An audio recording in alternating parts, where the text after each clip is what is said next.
Hello students, इस video में हम एक नया चैप्टर शुरुआत कर रहे हैं, simultaneous differential equation.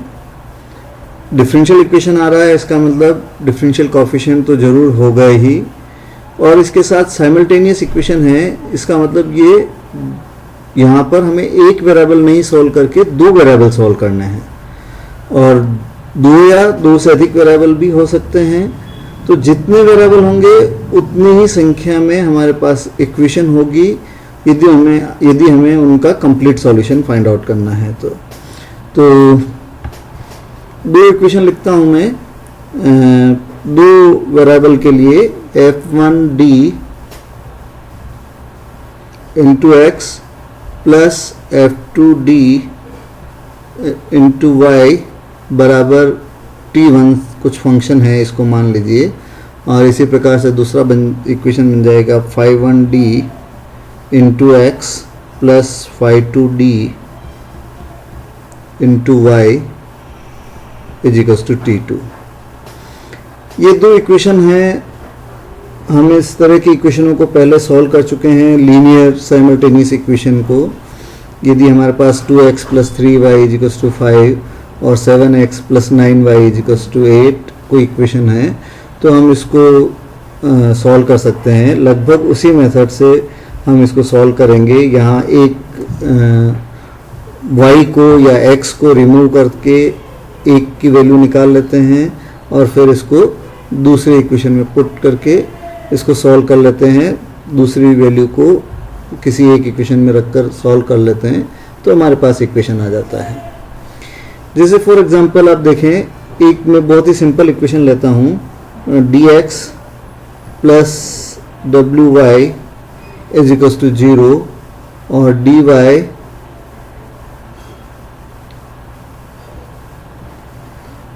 Minus wx is equals to 0। तो पहले आपको इन इक्वेशनों को इस तरह से लिखना पड़ेगा, और करके आप इस तरह से लिखिए, dx plus wy is equals to 0 और minus wx plus dy is equals to 0। इस इक्वेशन को सोल्व करना है, तो आप क्या करिए कि ये इक्वेशन इसका इससे गुणा हो जाएगा, और करके आप देखें तो ये डी स्क्वायर, इसका इससे गुणा डी स्क्वायर, और ये माइनस का आएगा तो माइनस माइनस प्लस बन जाएगा, और प्लस डब्ल्यू square is equals to x. ये अभी हमने किसको सॉल्व किया था, y को रिमूव किया है, और ये x में इक्वेशन बन जाएगी। ये राइट हैंड साइड 0, तो इसका जो ये क्या है आपका, it's linear equation with constant coefficient of second order with constant coefficient second order का इक्वेशन है। तो इसका सॉल्यूशन जो है आपका x इज इक्वल्स टू क्या बन जाएगा, चूँकि इसके जो एक्सिलरी इक्वेशन है वो m इज इक्वल्स टू क्या आ जाएंगे, प्लस माइनस w आयोटा। तो x is equals to a sine a cos में आता है पहले, a cos wt plus b sine wt, इसका आंसर हो जाएगा। और आप किसी एक इक्वेशन में रख दें, आप इसको पहली इक्वेशन में या दूसरी इक्वेशन में, तो आ जाएगा। उसको रखने के लिए dx तो निकालना ही पड़ेगा, dx निकाल लें तो y में हमारे पास आंसर आ जाएगा।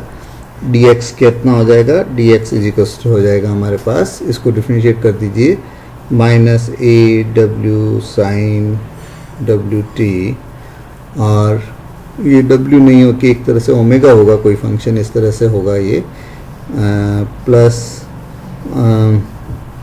साइन का कॉस ही होता है, तो डी डब्ल्यू कॉस डब्ल्यू टी। इसको आप पुटिंग इन 1, ये इक्वेशन 1 है, ये इक्वेशन नंबर 2 लगा दीजिए आप। पुटिंग इन 1,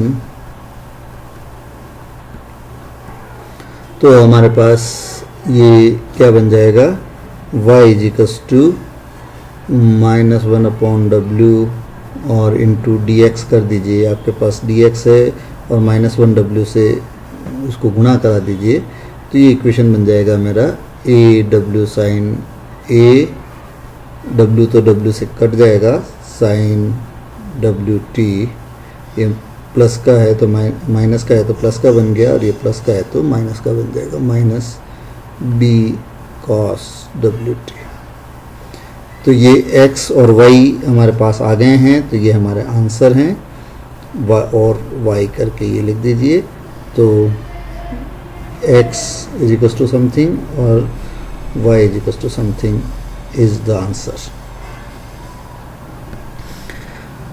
चूंकि हमने ये थोड़ा सरल सवाल ही लिया है केवल मेथड को देखने के लिए, ये ऑब्जेक्टिव टाइप के क्वेश्चन में भी पूछा जा सकता है, इसका थोड़ा सा एक बड़ा रूप ले लेते हैं हम।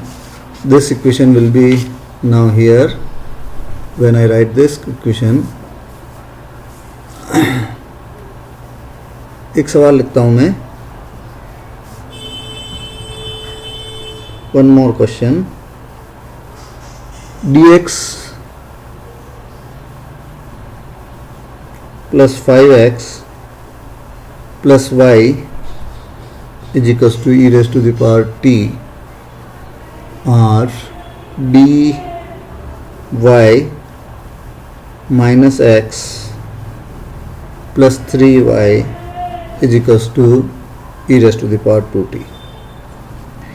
यहाँ पे आप थोड़ा सा ध्यान दे सकते हैं, ये t में है तो इसका मतलब ये जो d है हमारा यहाँ पर, ये dt होगा, है ना, ddx नहीं होगा, क्योंकि यहाँ पर जो टर्म है आपकी इस तरह से आ रही है।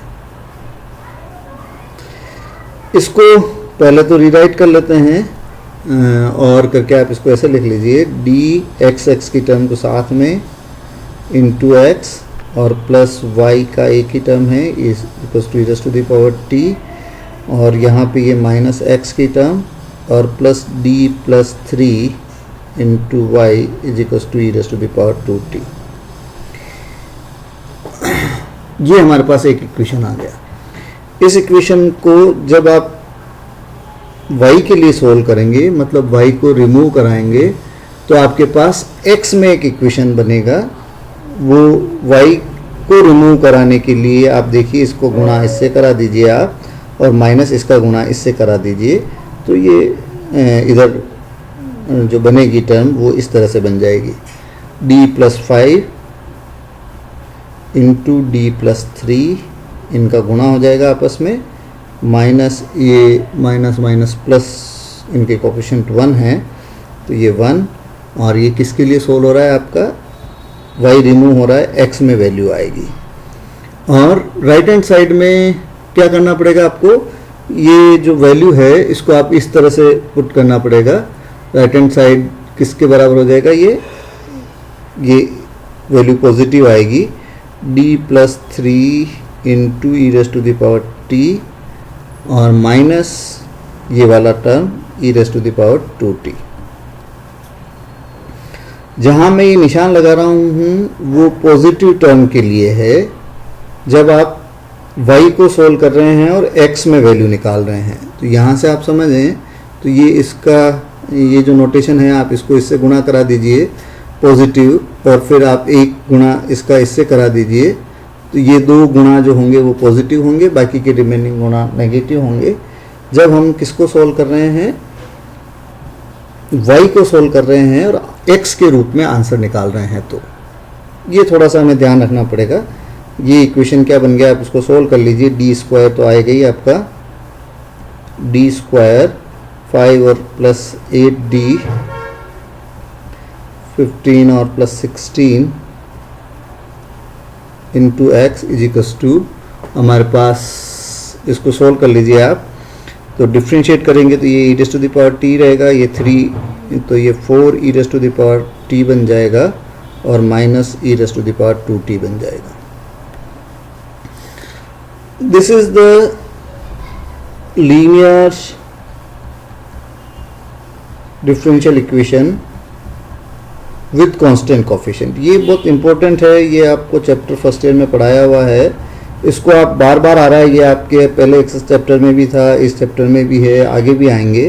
तो इसको आप अच्छे से देख लें, linear differential equation with constant coefficient को कैसे सॉल्व करें, ये भी हमारे पास सेकंड ऑर्डर का है। तो इसकी एक्सिलरी CF निकालने के लिए तो फॉर CF एक्सिलरी इक्वेशन क्या बन जाएगा, इसका एक्सिलरी इक्वेशन बन जाएगा m square plus 8m plus 16 is equals to 0। तो ये m प्लस 4 का होल स्क्वायर बन गया इज इक्वल्स टू 0 और m के 2 मान आ जाएंगे, m is equals to -4 same value आ गई। तो CF क्या लिखा जाता है इसका, आपको पता है, इसका CF लिखा जाता है C1 plus C2 into T. Variable t में है, आप ये ध्यान रखें, ये ddx नहीं है या ddy नहीं है, this is t into e raise to the power, ये C1 plus C2t into e raise to the power -4t।